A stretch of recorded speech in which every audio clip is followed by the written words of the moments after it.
For this exercise, keep all 4 little toes on the floor and lift the big toe off the floor. Avoid letting the toes scrunch as you do this, so keep the toes as relaxed as possible. Hold for about 3 to 4 seconds and then relax. Don't worry about how high you go. As the neurologic connection improves, so will the range of motion and muscular function.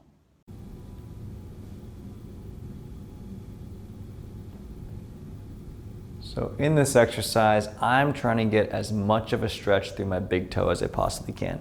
Right now I have no weight on it. It's up to you how much weight you want to put through your toe. So I still don't have weight on it even though I'm pushing down. All my weight's actually on my other leg, and I'm just going to try to bend that big toe and try to bend it as much as I'm able to tolerate and get as much of a stretch through it as I can. To progress this exercise, after bending it, I'm going to lean back and now put way more of my weight on the big toe. If you have an irritable big toe, you're working through some range of motion, that may be really sensitive. So it's really up to you how much weight you want to put through your back leg. In this exercise, you can control not only how much weight to put on, but how much bending to put on. Again, you're just going to hold for the prescribed amount of times or sets and reps, and just try to get a stretch throughout this big toe. You're going to feel a stretch through that joint. You may even feel a stretch through here as well.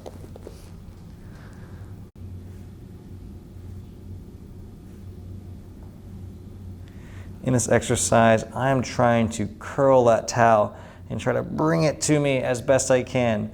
Now I'm going to be using my toes and trying to slide that towel and feel all the muscles under my arch and under my toes working. There's going to become a point when I've curled so much of the towel that it's not going to move anymore. Like right now, because as I go back, it's not moving. Oh, I'm actually still making progress. So this is a pretty good towel curl. Know that if you're not getting the towel to move, but your feet are actually doing the right thing, it's totally okay. Sometimes the towel just doesn't move depending on what surface you're on, or like this, or what towel you're moving, but it's still a good motion. Again, it's more fun if you're able to kind of push into the ground and curl that towel, but it's totally okay if you're not able to. Notice that it's just my foot and mainly my toes working. It's not my ankle, my knees aren't moving, I'm not moving my whole foot to curl. I'm just going to be curling through my foot. For this exercise, glide your big toe towards midline of your body and then relax it back to center. Try not to let your foot turn in or pronate as you do this, so keep all 4 corners of the foot planted into the ground. Hold for about 2 or 3 seconds and then come back to center.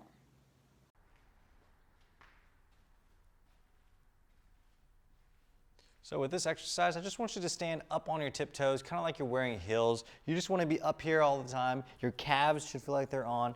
Don't want to lock out your knees, slight knee bend, and you just want to take slow and gentle steps as you walk forward, keeping your heels up the entire time. As I put weight on my leg, I don't want to see the heel drop. So I don't want to put weight here and then see it drop each time, because that means I'm not activating my calf as fully as I need to be. So again, fully up, think of yourself getting as tall as you possibly can and then taking steps as you go forward.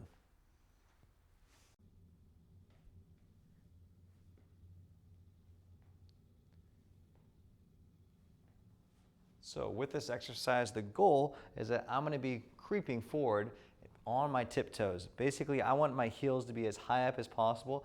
I don't want my knees straight. I want them slightly bent. And my goal is to pretend like I'm wearing heels that aren't there. So if I was wearing heels, I would actually be up in this position. The goal is that my heels are up, I'm here, and then I'm just going to be creeping forward as I walk. Now, if you look at me from the side, as I take a step, I don't all of a sudden want my heel to drop and then for it to come back up. I want to try to keep that pressure and pushing through the balls of my feet and keep the heels nice and high, literally like I'm wearing very, very high heels and I'm walking forward like this. We can progress this exercise by adding weights if needed, but again, I would start here, feeling nice and stable, core on, keeping the heels nice and up, going nice and slow, progressing weight on the leg, fully taking the weight, and then taking a step forward.